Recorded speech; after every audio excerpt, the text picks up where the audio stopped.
বিসমিল্লাহির রহমানির রহিম। প্রিয় দেশবাসী, আসসালামু আলাইকুম। শুরুতেই মহান আল্লাহর দরবারে শুকরিয়া আদায় করছি। হাজারো শহীদের প্রাণের বিনিময়ে আমরা দেশ এবং জনগণের স্বাধীনতা, সার্বভৌমত্ব রক্ষা করতে পেরেছি।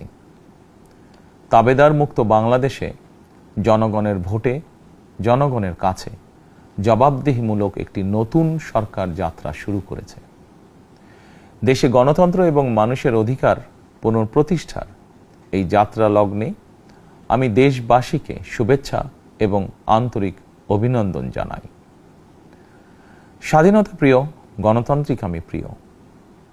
জনগণের কারণেই দেশে আবার মানুষের অধিকার, সম্মান এবং মর্যাদা পুনঃপ্রতিষ্ঠার সুযোগ সৃষ্টি হয়েছে।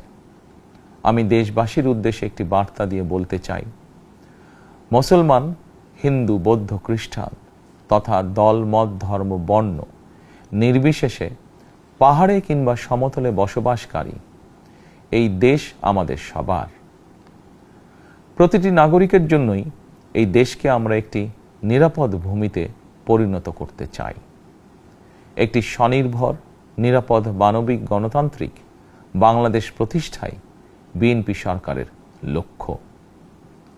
প্রিয় দেশবাসী, ফ্যাসিবাদের সময়কালে দুর্নীতি দুঃশাসনে পর্যুদস্ত একটি ভঙ্গুর অর্থনীতি, দুর্বল শাসন কাঠামো আর অবনতিশীল আইন শৃঙ্খলা পরিস্থিতির মধ্য দিয়ে নতুন সরকার যাত্রা শুরু করেছে।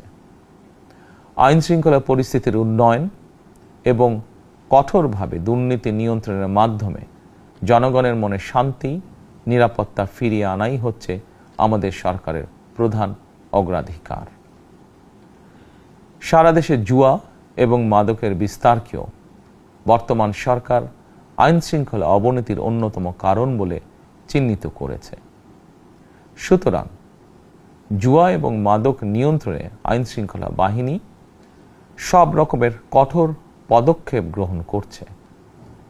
জনজীবনে শান্তি ও নিরাপত্তা নিশ্চিত করতে সরকার সর্বোচ্চ উদ্যোগ গ্রহণ করছে। দেশের প্রতিটি সাংবিধানিক এবং সরকারি বেসরকারি প্রতিষ্ঠান চলবে বিধিবদ্ধ নীতি নিয়মে। দলীয় কিংবা রাজনৈতিক প্রভাব, প্রতিপত্তি অথবা জোর জবরদস্তি নয়। আইনের শাসনই হবে রাষ্ট্র পরিচালনার শেষ কথা। প্রিয় দেশবাসী, আগামীকাল থেকেই সারা দেশে শুরু হতে যাচ্ছে পবিত্র মাহে রমাদান। আমি দেশবাসীকে পবিত্র মাহে রমাদানের শুভেচ্ছা জানাই। রমাদান আত্মশুদ্ধির মাস। আমরা যদি আত্মশুদ্ধি শব্দটির মর্মার্থ উপলব্ধি করি, তাহলে এই মাসে মানুষের ভোগান্তি বাড়ার কথা নয়। যদিও আমাদের অনেকের মধ্যেই এই মাসটিকে ঘিরে ব্যবসায় অধিক মুনাফা লাভের প্রবণতা লক্ষণীয়। আপনাদের প্রতি আমার বিনীত আহ্বান, রমাদানের পবিত্রতা রক্ষার্থে এই মাসটিকে আপনারা ব্যবসা মুনাফা লাভের মাস হিসাবে পরিগণিত করবেন না। দ্রব্যমূল্য যাতে সাধারণ মানুষের নাগালের বাইরে না যায়, এ ব্যাপারে ব্যবসায়ীরা দয়া করে সতর্ক থাকবেন।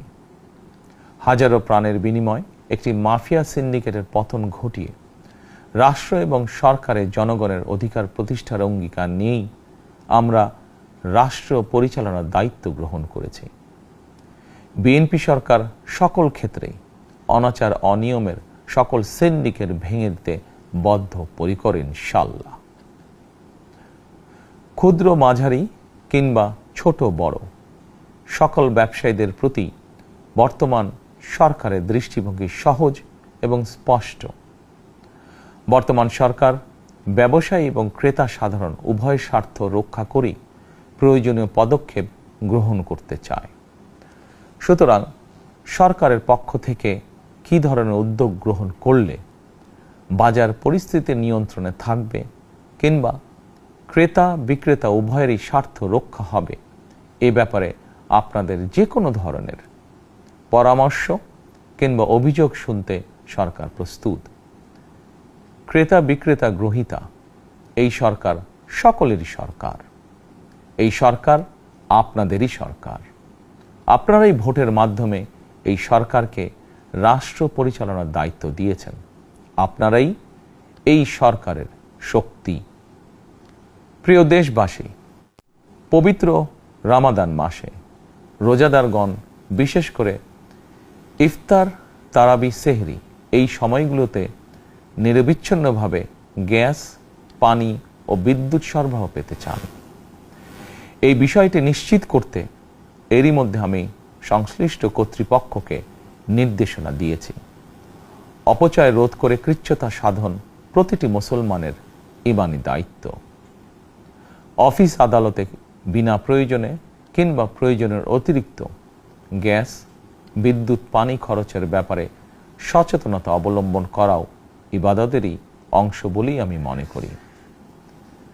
দেশের সকল সরকারি বেসরকারি কর্মকর্তা কর্মচারী এবং জনসাধারণের প্রতি কৃচ্ছ্রতা সাধনের আহ্বান জানানোর আগে আমি সরকারের মন্ত্রী এবং বিএনপি সংসদ সদস্যদেরকে দিয়েই একটি দৃষ্টান্ত স্থাপন করতে চেয়েছি। বিএনপির সংসদীয় দলের প্রথম সভাতেই আমরা সিদ্ধান্ত নিয়েছি, বিএনপি থেকে নির্বাচিত কোনো সংসদ সদস্য সরকারি সুবিধা নিয়ে ট্যাক্স ফ্রি গাড়ি আমদানি করবেন না এবং প্লট সুবিধাও নেবেন না। আমি আপনাদের সামনে বলেছিলাম, রাষ্ট্র পরিচালনার সুযোগ পেলে বিএনপি সরকার মহানবীর ন্যায়পরায়ণতার আদর্শ অনুসরণ করবে। আমি মনে করি বিএনপির সংসদীয় দলের এই সিদ্ধান্ত ন্যায়পরায়ণতার আদর্শেরই একটি অন্যতম প্রতিফলন। প্রিয় দেশবাসী, বিভাগীয় শহরগুলিতে বিশেষ করে রাজধানী ঢাকায় যানজট অত্যন্ত নিয়ন্ত্রণহীন। হাটে মাঠে ঘাটে, অফিস আদালতে জনগণের ভোগান্তির শেষ নেই।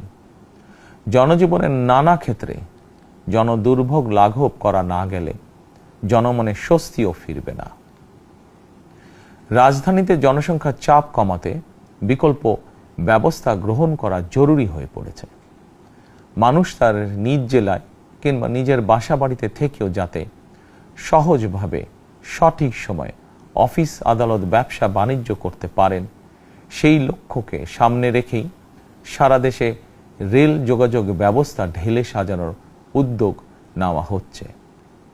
এই পরিকল্পনার অংশ হিসাবে প্রথমেই রেল, নৌ, সড়ক এবং সেতু মন্ত্রণালয়ের কার্যক্রম পুনর্বিন্যাস ও সমন্বয় করা হচ্ছে।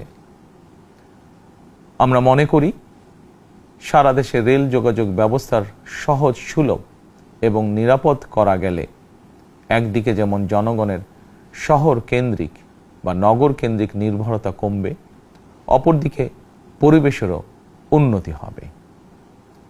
প্রিয় দেশবাসী, আমাদের চারপাশে সমস্যার শেষ নেই, তবে সমস্যার পাশাপাশি সম্ভাবনাও কিন্তু কম নয়।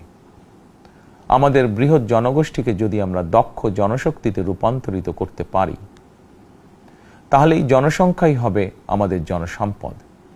আমরা নিজেদেরকে দক্ষ করে গড়ে তুলতে পারলে শুধু বাংলাদেশই নয়, বিশ্ব বাজারও আমাদের জন্য উন্মুক্ত। তথ্য প্রযুক্তির সিঁড়ি বেয়ে বিশ্ব এখন কৃত্রিম বুদ্ধিমত্তার যুগে প্রবেশ করেছে। প্রযুক্তির এই প্রতিযোগিতামূলক বিশ্বে সম্মান এবং স্বচ্ছতার সঙ্গে টিকে থাকতে হলে আমাদেরকে কোনো না কোনো একটি বিষয় বা কাজে পারদর্শী হতে হবে। দেশের কোটি কোটি শিক্ষার্থী এবং তরুণ যুবশক্তির উদ্দেশ্যে বলতে চাই, মেধায়, জ্ঞানে, বিজ্ঞানে নিজেদেরকে যোগ্য করে গড়ে তোলার জন্য যত রকমের সহযোগিতা দেওয়া যায় সব রকমের সহযোগিতা দিতে বর্তমান সরকার প্রস্তুত। কর্মসংস্থান এবং কর্মপরিবেশ নিশ্চিত করার সুনির্দিষ্ট অঙ্গীকার নিয়ে বর্তমান সরকার যাত্রা শুরু করেছে। প্রিয় দেশবাসী, দীর্ঘ 18 বছর পর দেশে ফিরে গত বছর 25শে ডিসেম্বর আমি বলেছিলাম, দেশ এবং জনগণের জন্য আই হ্যাভ এ প্ল্যান। 12ই ফেব্রুয়ারি জাতীয় নির্বাচনের আগে দেশের বিভিন্ন স্থানে ঘুরে আমার প্ল্যান, পরিকল্পনার অনেক কিছু আমি আপনাদের সামনে তুলে ধরেছিলাম।